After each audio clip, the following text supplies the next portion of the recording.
it's Elle. Welcome back to my channel. And today we're going to talk about NMAT tips and how to get a 90 plus. Wow.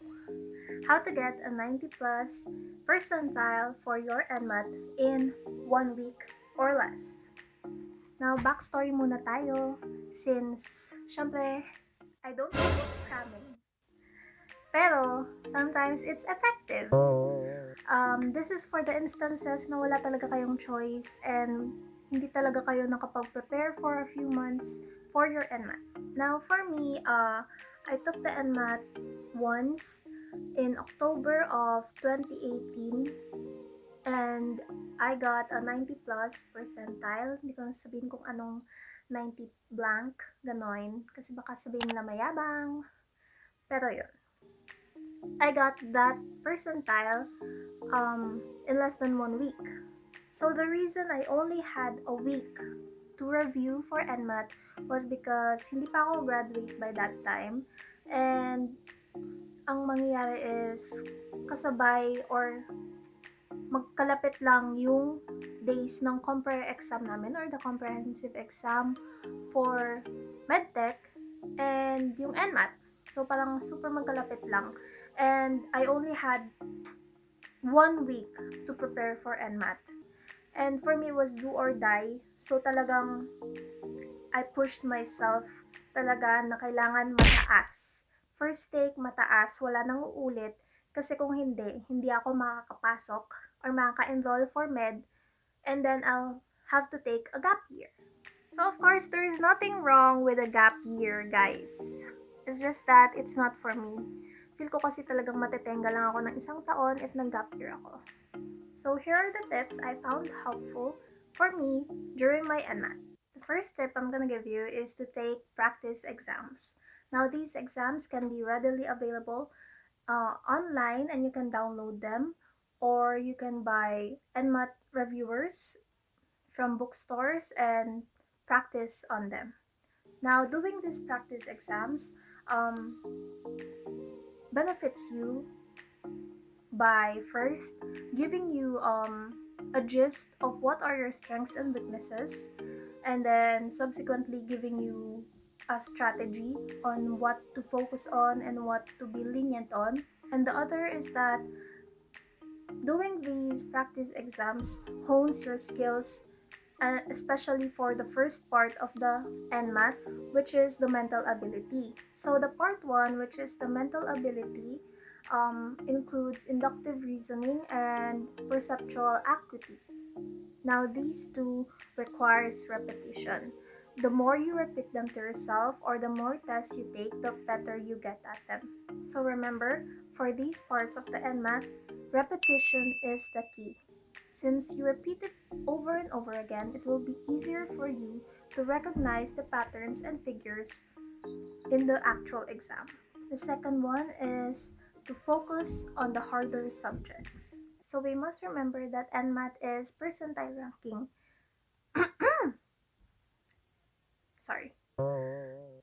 So what this means is that you must do better than all of the other participants so that you can get a higher score. For example, having higher scores on the subjects that most test takers will find difficult will give you a higher percentile ranking than having high scores in the easier subjects and having a lot of people that also have high scores.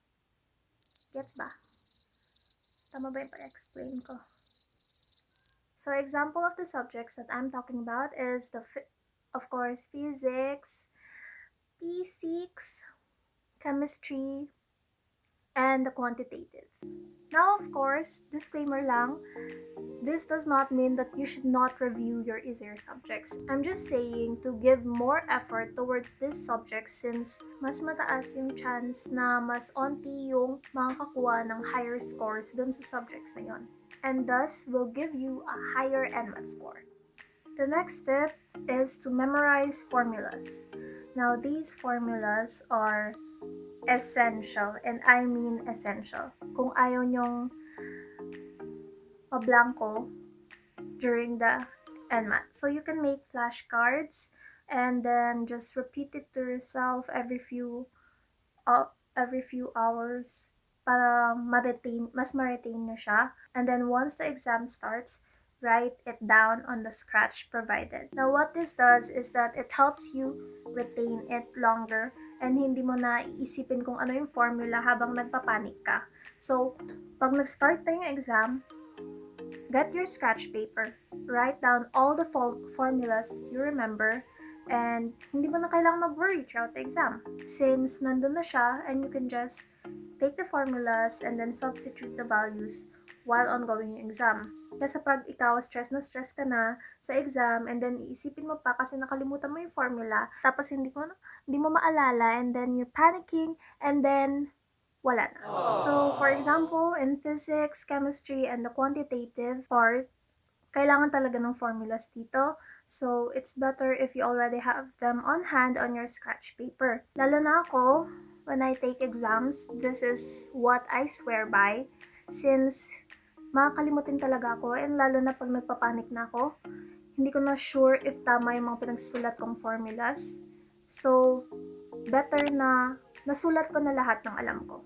The next one is watch fast facts on YouTube. Now, since limited lang yung time mo para mag-aral, you need fast facts and concepts on the go. So, while commuting, while eating, while chilling, you're still reviewing.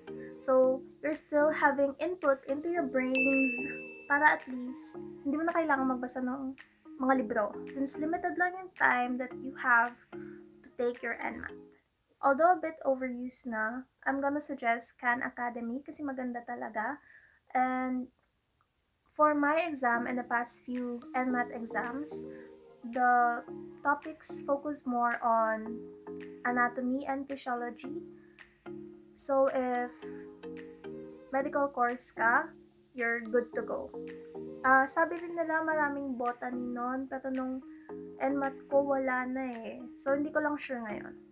Next, on the day of the exam, ang masasabi ko lang na tip is don't spend too much time on one item. Now, the reason for this is that each item is only 1 point or have the same level of importance. So, it's better to answer 5 really easy questions rather than sticking to one really hard question and then not answering all of the exam. So, my rule of thumb here is that pag hindi mo nasagot ng 1 minute, skip mo muna. And then, if you still have time at the end of the exam, focus on that question. Pero, at least naabot mo na yung end of the exam kesa naman na-stuck ka doon ng 30 minutes and wala ka ng time na sagutan lahat, di ba? Now, the last tip is super, super hard. And that is to have confidence in yourself. Now, ang laki ng tulong ng self-confidence, guys. Dapat sabihin mo sa sarili mo, kaya ko to. Magiging 99 plus ang NMAT score ko. Ganon! Don't fill your head with negative thoughts and believe in yourself that you will get the NMAT score that you want and deserve, and you will get into your dream medical school. And at the end of the day, magiging doktor ka pa rin. That's it for today, guys. Thank you for watching, and don't forget to subscribe, comment, like this video, and also give me a follow on my other social media, which is Instagram and Twitter here. If you found these tips helpful, please leave a comment below, and also if you have suggestions for my next video. Bye!